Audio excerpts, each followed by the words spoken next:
Be me, Jake, 29, mid-level developer at TechFlow Solutions. Nothing fancy, we build enterprise software, about 45 people total. Good pay, decent benefits, the usual startup trying to look corporate vibe.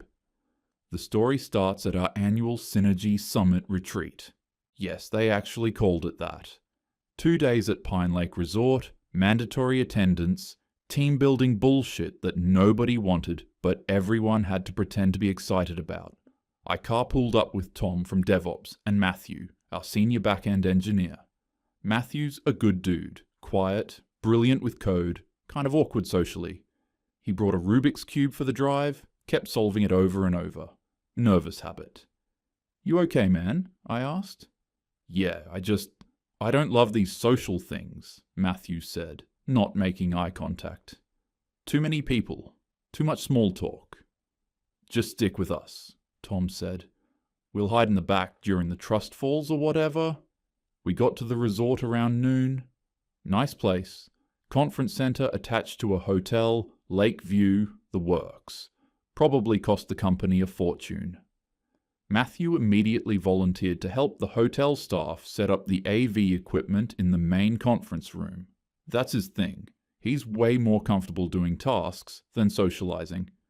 I watched him fidget with cables, test the microphone, adjust the projector. In his element, Vanessa from marketing walked by. Young, maybe 25, always dressed like she's about to do a TED Talk. Nice blazer, Matthew said to her. Very professional, like a TED Talk presenter. He meant it as a compliment. I know Matthew. He doesn't do subtext or flirting. He was literally just commenting on her outfit. Oh, thanks, Vanessa said, giving him a weird look before walking away. Didn't think anything of it at the time. Later, Matthew helped Betty, this older woman from accounting, carry her suitcase up the resort stairs. She's got bad knees. Thanks so much, Matthew, Betty said warmly. No problem, Matthew stammered. I know these stairs are a lot. Again, just being helpful. That's Matthew. Awkward delivery, but good heart. The evening team bonding activity was the usual icebreaker garbage. We played 2 truths and a lie. Matthew struggled with eye contact during his turn, kept staring at his hands while he talked. Some people do that when they're anxious. I do it sometimes. During dinner, Matthew sat with me, Tom, and Priya from our dev team. He tried to join the conversation when people talked about weekend plans. What do you do on weekends? He asked Vanessa, who was sitting at the next table over. I mostly just code side projects. Oh, I hang out with friends mostly, she said. Short answer. Then turned back to her table.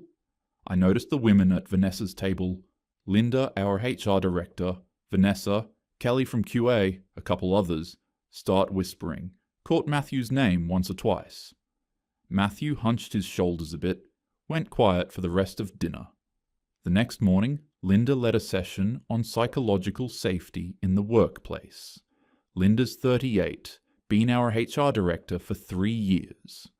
Big on DEI initiatives, safe spaces, all that. She's the type who puts her pronouns in her email signature and has a "nevertheless she persisted" mug on her desk. She arranged us in a talking circle, started asking people to share times they felt uncomfortable at work but didn't speak up. It started innocent enough. Someone mentioned feeling talked over in meetings. Someone else mentioned unclear feedback from a manager. Then Linda pivoted. What about interactions that felt boundary crossing? She asked, voice gentle but leading. Even if unintentional? Vanessa bit. I mean, sometimes when guys are overly helpful, it feels like they want something, you know? The other women nodded. OMG, yes, Kelly said. Like when they volunteer to carry things for you? It's like, I didn't ask for help? It's so important we create space for women to name these microaggressions, Linda said, writing notes on her tablet. I glanced at Matthew. He'd shrunk into his chair, face red. He'd been the one carrying Betty's suitcase.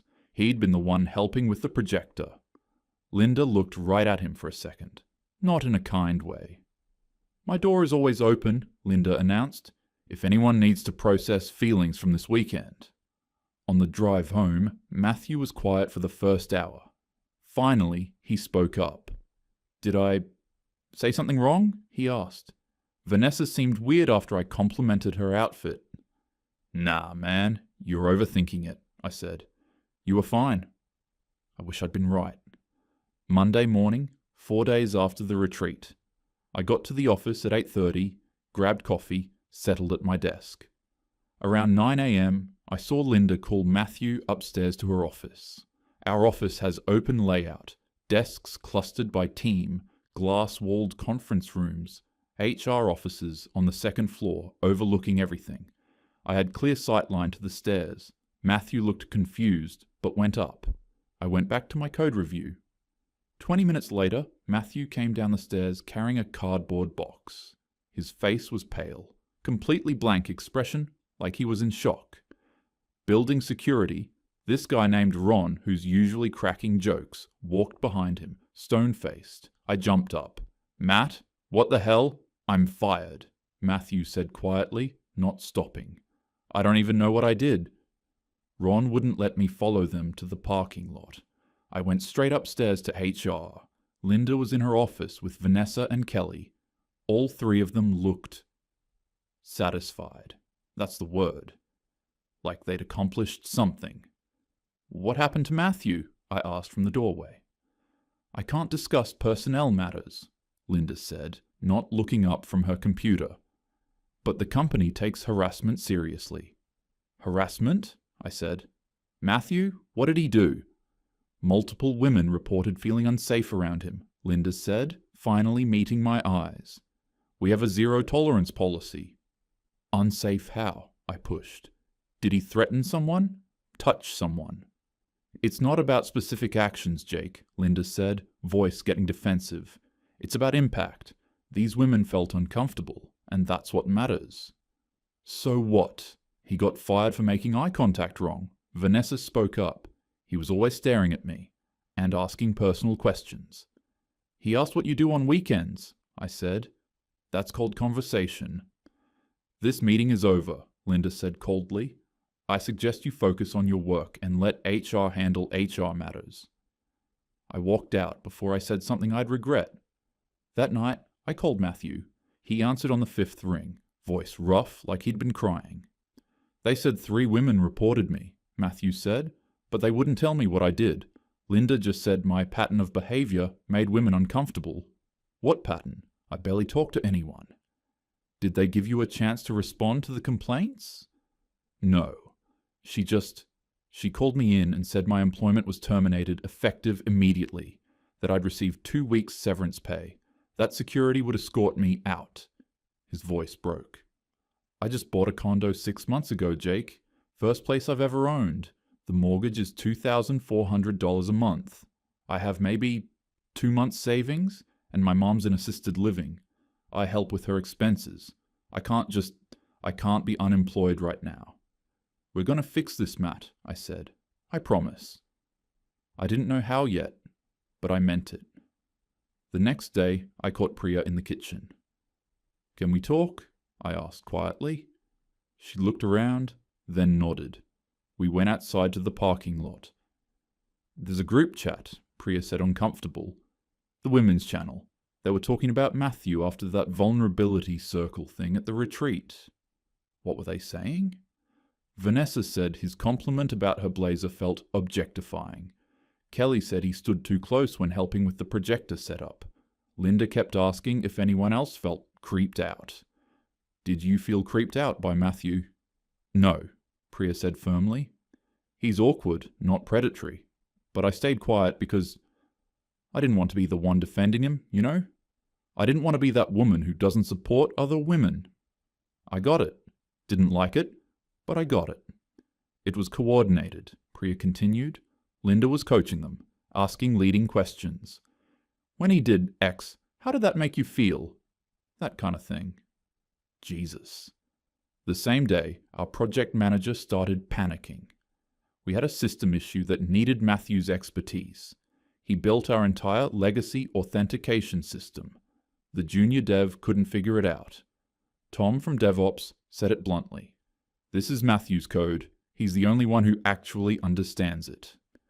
Client demo was scheduled for Friday.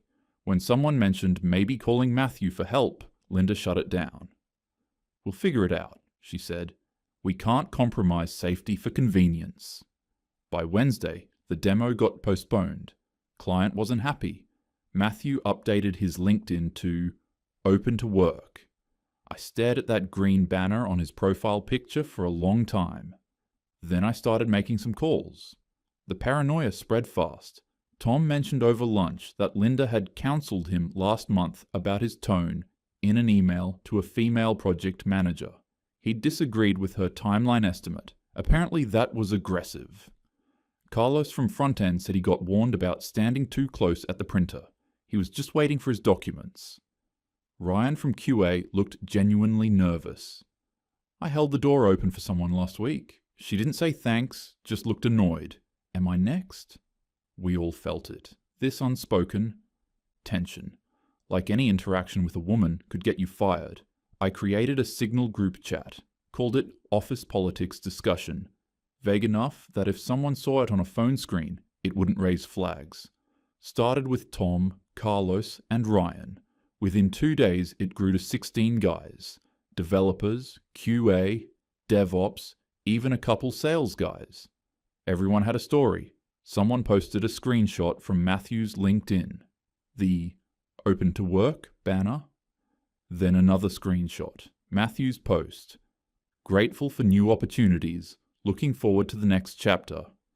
Corporate speak for, I got screwed and I'm trying to stay professional.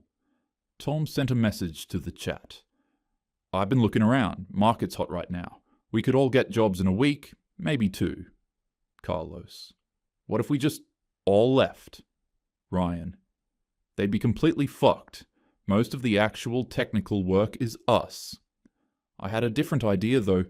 We needed leverage, sure, but we also needed proof.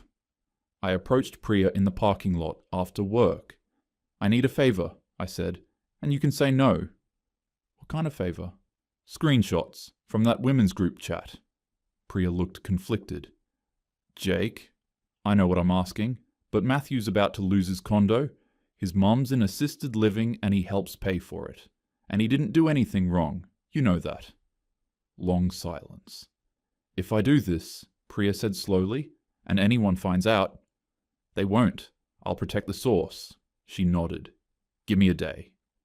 The next evening, my phone buzzed. Encrypted message from Priya, screenshots.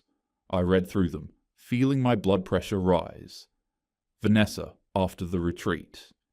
Matthew's compliment was so weird, like why is he commenting on my body? Kelly.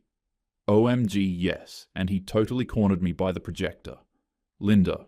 If you ever feel unsafe, document it. Patterns matter. Another woman I didn't recognize. I always thought he stared too much, but didn't want to seem dramatic. Linda. You're not dramatic. Trust your instincts. This is what microaggressions look like. But the smoking gun was this. Linda to Vanessa in a side thread. When he complimented your outfit, how did that make you feel? Did you feel objectified? Like he was reducing you to your appearance? She'd coached them. Literally told them what to feel. Priya sent one more message. I can't be part of this anymore, Jake. It's wrong. Use these however you need to. I saved everything to 3 different cloud storage services. Then things escalated on the client side. DataCore Solutions, our biggest client, $2 million annual contract, called the CEO directly. Their rep was pissed. Matthew was our main point of contact.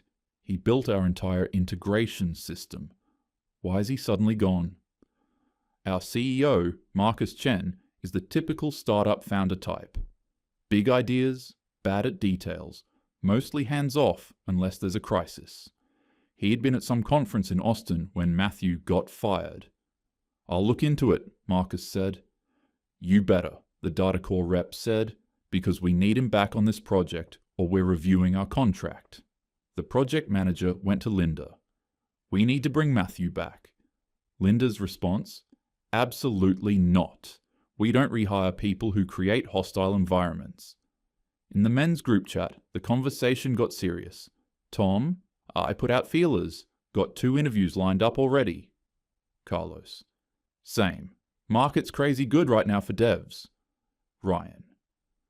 What if we give them an ultimatum first, like one chance to fix this? I typed out a message. I have evidence, screenshots showing Linda coached the complaints. What if we demand Matthew's reinstatement with a real investigation? If they refuse, then we walk. The chat went quiet for a minute, then responses flooded in. I'm in. Yeah, let's do it. They need us more than we need them. Fuck it, yes. 16 men. Unanimous. I drafted the ultimatum email. We request immediate reinstatement of Matthew Reeves pending proper investigation with documented evidence and right to respond. We also request written policy guaranteeing due process for all future disciplinary actions. If these conditions are not met by 5 p.m. Wednesday, we will submit formal resignations. Before I sent it to the group for approval, I ran into Sarah from QA in the parking lot. She looked around nervously. Jake, wait. Yeah? I don't think Matthew did anything wrong, she said quietly. I was in that group chat. I saw what Linda was doing, coaching them, leading them. But I didn't say anything because you didn't want to be the only one, I finished. Yeah. And now he's gone and I feel sick about it. But if I speak up now, I'm the one who doesn't support other women, you know? So you're going to let an innocent guy lose his job and his home because you don't want to look bad? Sarah's eyes filled with tears. I know it's wrong. I don't know what to do. You could tell the truth. Would it even matter at this point? She walked away. I watched her go, disgusted, but also understanding the pressure. Still, Matthew was losing everything, and she stayed silent. I sent the ultimatum draft to the men's chat. 16 approvals came back within 10 minutes. Wednesday morning, we requested a meeting with Linda and the CEO. Time to see if they do the right thing. Spoiler, they didn't. Wednesday, 2 p.m. Main conference room. 16 of us filed in. Linda sat at the head of the table, tablet in front of her. CEO Marcus stood by the window, looking confused about why his entire tech team requested an emergency meeting. I spoke first. We're here about Matthew's termination. We're requesting his immediate reinstatement and a proper investigation. Linda's face hardened. The investigation was thorough. Multiple women independently. Not independently, I said, pulling out my phone. I pulled up the screenshots, turned it toward Marcus. Linda coached them, told them what to feel. Marcus took my phone, started reading. His expression darkened. Linda stood up. That's taken out of context. You can't use private conversations. You manufactured a case, Tom interrupted. You told women to reframe normal interactions as harassment. I created safe space for women to name their experiences. Linda's voice rose. By putting words in their mouths, Carlos said. Marcus was still reading. He looked up at Linda. You told Vanessa that a compliment about her blazer was objectification. I asked her to examine how it made her feel. He said she looked professional, I said. That's it. That's what got him fired. Marcus set my phone down. Linda, we need to review this. Let me talk to the board and... No, I said firmly. We need a decision today. Reinstate Matthew with full back pay and a written apology, plus policy changes guaranteeing due process. Or we all resign. 2 weeks' notice, submitted by 5 p.m. Linda actually laughed. You're bluffing. You all need these jobs. Try us, Tom said. The room was dead silent. Marcus looked between us and Linda. Gentlemen, let's not be hasty. I'll review everything and get back to you by end of week. Today, I repeated. 5 p.m. Marcus pulled Linda aside for a private conversation in his office. We waited in the conference room. Nobody spoke, just checked phones, avoided eye contact. At 4:55, we still hadn't heard anything. I sent a message to our group chat. Send them. 18 resignation emails hit the HR system simultaneously. Subject line, 2 weeks notice, effective date. Body text identical. I am resigning due to concerns about due process and workplace fairness. My last day will be, date 2 weeks out. Professional, brief, bulletproof. My phone rang 30 seconds later. Marcus. Jake, come on. Let's talk about this. Nothing to talk about. We gave you the terms. You didn't meet them. I need time to... You had time. See you around, Marcus. I hung up. Linda tried damage control over the next week, offered 10% raises to anyone who'd stay. We all declined. She scheduled listening sessions to hear our concerns. None of us showed up. She promised to review Matthew's case with fresh eyes. We ignored her. Day 10, I got a call from Linda directly. What do you want, Jake? Her voice was strained. Matthew back, full apology, you demoted, in writing. I will never apologize for protecting women. Okay, see you never then. The consequences came fast. Women tried to handle technical work. They couldn't. The server crashed on day 11. Nobody could fix it. Client data was at risk. Kelly from QA came to Linda. Maybe we should just bring Matthew back. We'll hire new people, Linda said. Better people. DataCore pulled their contract. $2 million, gone. 2 other clients threatened the same. On day 12, I saw Linda alone in her office at 8 p.m. Lights dim, her desk was covered in printed resignation letters. She was on the phone. No, I understand you have the right to resign, but if we could just talk... Click. They hung up on her. She put her head in her hands. Makeup smudged. Coffee cups everywhere. Her computer screen showed 47 unread emails from Marcus. Subject lines like, urgent board asking questions, and call me now. Day 13, Marcus called Linda to his office. I heard through the walls, not the words, but the tone. Marcus yelling. Linda's voice cracking. When she came out, she looked terrible. Hair messy, suit wrinkled. She walked through the empty office floor, past Matthew's old desk, where the junior dev had sticky notes saying, Matthew help? Past the clusters of empty desks where we used to sit. She stood in the middle of the space. It felt massive and silent. Her phone buzzed, text from Vanessa. We still support you. What they're doing is wrong. Linda didn't reply. That night, I heard from a friend still at the company that Linda stayed until 11 p.m., sat at her desk in the dark, pulled out a flask from her bottom drawer. The apology script from the company's lawyer sat crumpled in her trash can. She'd fished it out, smoothed it, crumpled it again. Marcus's note in the margin. Say it exactly as written, or you're terminated with cause. Friday morning, Marcus sent company-wide email. Mandatory all-hands meeting, 2 p.m. today. Attendance required. In our group chat, Tom sent a message. Think they caved? Me. Guess we'll find out. Friday, 2 p.m. Conference room packed. Marcus stood at the front. Linda sat in the corner, face blank. An older woman I didn't recognize sat next to Marcus. Turned out she was an external HR consultant he'd hired. Thank you all for coming, Marcus started. I want to address the recent resignations and Matthew Reeves' termination. The room was dead silent. After a thorough review by an independent investigator, we've determined that Matthew's termination was handled improperly. Audible gasps from the women's side of the room. Vanessa whispered to Kelly. Are you kidding me? Marcus continued. Matthew is being reinstated effective immediately, with full back pay for time missed, plus a salary adjustment. We've also implemented new policies requiring documented evidence and employee right to respond before any termination. He looked at Linda. Linda has something to say. Linda stood slowly. Her hands shook slightly. I apologized to Matthew for any misunderstanding in how his termination was processed. Silence. Marcus stared at her. That's not good enough, Marcus said firmly. A real apology. Long pause. Linda's jaw clenched. I could see her fighting it. Finally.